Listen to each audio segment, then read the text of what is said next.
Hello दोस्तों, नमस्कार। आज हम पढ़ेंगे मुग़ल काल।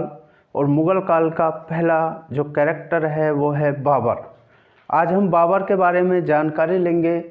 तो बाबर ने कहा था, बल और साहस से दुनिया पर विजय प्राप्त की जा सकती है, लेकिन खुद अपने आप को दफन तक नहीं किया जा सकता। बाबर ने ये शब्द कहे थे, बल और साहस से दुनिया पर विजय प्राप्त की जा सकती है, लेकिन खुद अपने आप को दफन तक नहीं किया जा सकता। दोस्तों, इसी के साथ हम बाबर को देखते हैं। बाबर ने अपनी ज़िंदगी में बहुत संघर्ष किया था। उसके बाद में उसने भारत पर आक्रमण किया है। तो बाबर का बारे में आज हम जानकारी लेंगे। तो बाबर की जो जानकारी है वो देखते हैं। तो बाबर का शासनकाल 1526 से 1530 ईस्वी तक रहा। बाबर का पूरा नाम जहीरुद्दीन मोहम्मद बाबर था। दोस्तों, बाबर का पूरा नाम क्या था? जहीरुद्दीन मोहम्मद बाबर था। बाबर का जन्म 14 फरवरी 1483 को हुआ था। कब हुआ है बाबर का जन्म? 14 फरवरी 1483 को हुआ था। बाबर का जन्म स्थान फरगना था। एक छोटी सी रियासत थी ये फरगना, यहाँ पर इनका जन्म हुआ था। आज के दिन देखें तो ये ट्रांस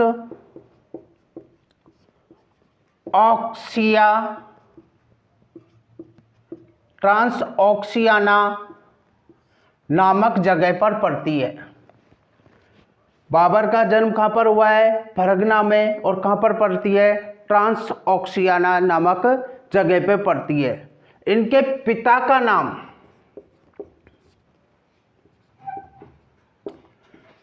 उमर शेख मिर्जा था। बाबर के पिता का नाम क्या है? उमर शेख मिर्जा है। जबकि माता का नाम, इनकी माता का नाम कुतलुग निगार खानम था।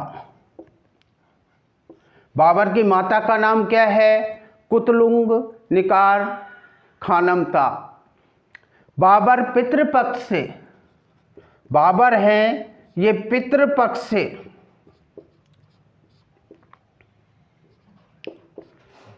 बाबर पितृपक्ष से तैमूर की 5वीं पीढ़ी में थे।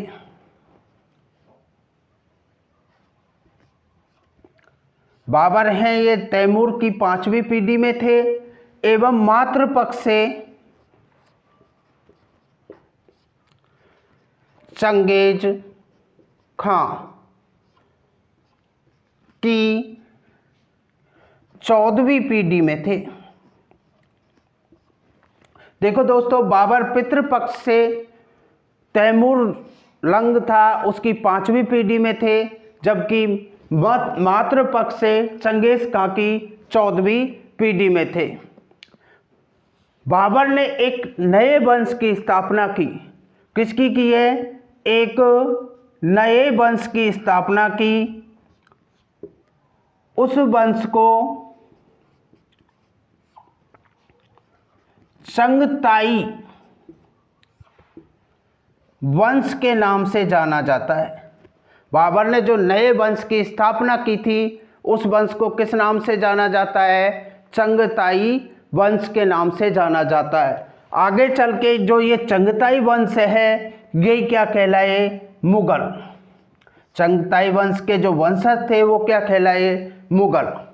ठीक है दोस्तों, आगे बात करते हैं। बाबर 11 वर्ष की आयु में, बाबर था वो 11 वर्ष की अल्प आयु में फरगना का शासक बना। देखो दोस्तों, बाबर कितने वर्ष की आयु में शासक बना है? 11 वर्ष की में। एक 11 वर्ष का बच्चा होता है वो क्या बन जाता है? फरगना का शासक।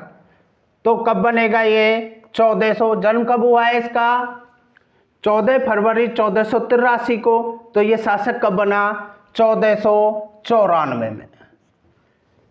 आगे हम देखते हैं बाबर के बारे में। 1494 में ये क्या बन गया? शासक बन जाता है। बाबर ने 1504 ईस्वी में, कब? बाबर ने 1504 ईस्वी में काबुल पर अधिकार कर लिया। बाबर ने कब अधिकार किया है काबुल पर? 1504 ईस्वी में। आगे हम देखते हैं इसके बारे में। तो 1507 ईस्वी में बाबर ने एक नई उपाधि धारण की और उसका नाम था पादशाह। किस चीज की उपाधि धारण की है? पादशाह की। जबकि उसका राज्य तिलक हुआ था, कब हुआ था? 1493 में। तो वो किस उपाधि से बैठा था? मिर्जा की उपाधि से, जो उसकी पैतृक उपाधि थी। और 1507 में उसने किसकी उपाधि धारण की है? बादशाह की उपाधि धारण की। बाबर का जीवन है वो बहुत संघर्ष में ही रहा था, क्योंकि एक छोटी रियासत का ये शासक था। तो बाबर ने भारत पर आक्रमण करने की सोची। जैसे ही इसने भारत पर आक्रमण करने की सोची तो मध्य एशिया में उज्बेकों से इनकी लड़ाई होती रही और बार बार उनसे हारता रहा। तो मध्य एशिया में किनसे लड़ाई हुई है इनकी? उज्बेकों से। और इनसे ये बार बार हारता रहता है। बाबर 1519 में भारत पर आक्रमण करता है।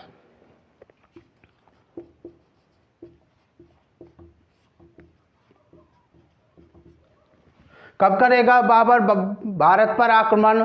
1519 में। लेकिन भारत पर आक्रमण का कारण क्या रहे कि बाबर ने आक्रमण किया? तो पहला कारण क्या था? मध्य एशिया के जो उज्बेक थे और उज्बेकों से इनका बार बार लड़ाई होती रही और ये क्या हो गया? कमज़ोर हो जाता है। कमज़ोर होने के कारण इसके पास पैसे की कमी हो गई। इधर भारत की राजनीति में उथल पुथल मचा हुआ था, क्योंकि भारत पर इब्राहिम लोदी का राज्य था और यहाँ की जो राजनीति की छोटी छोटी रियासतें अलग अलग भागों में बटी हुई थी, इसलिए यहाँ भी राजनीति का सिस्टम सही नहीं था। तो इसको भारत में निमंत्रण किसने दिया आने का? भारत में आने का जो निमंत्रण दिया है वो किन लोगों ने दिया? तो पहला व्यक्ति था आलम खां। और जो ये आलम खां है ये इब्राहिम लोदी का क्या था? चाचा। दोस्तों, आलम खां कौन था? इब्राहिम लोदी का चाचा था। दूसरा व्यक्ति था यहाँ पर एक पंजाब का शासक। पंजाब का शासक था और उसका नाम था दिलावर खान, और उसे क्या बोला जाता है? दौलत खां। दौलत खां लोदी। तीसरा, और ये दौलत खां लोदी का संबंध किससे है? पंजाब से। तीसरा व्यक्ति था राजस्थान के मेवाड़ का महाराणा सांगा। तीसरा व्यक्ति कौन है? राजस्थान के मेवाड़ का महाराणा सांगा।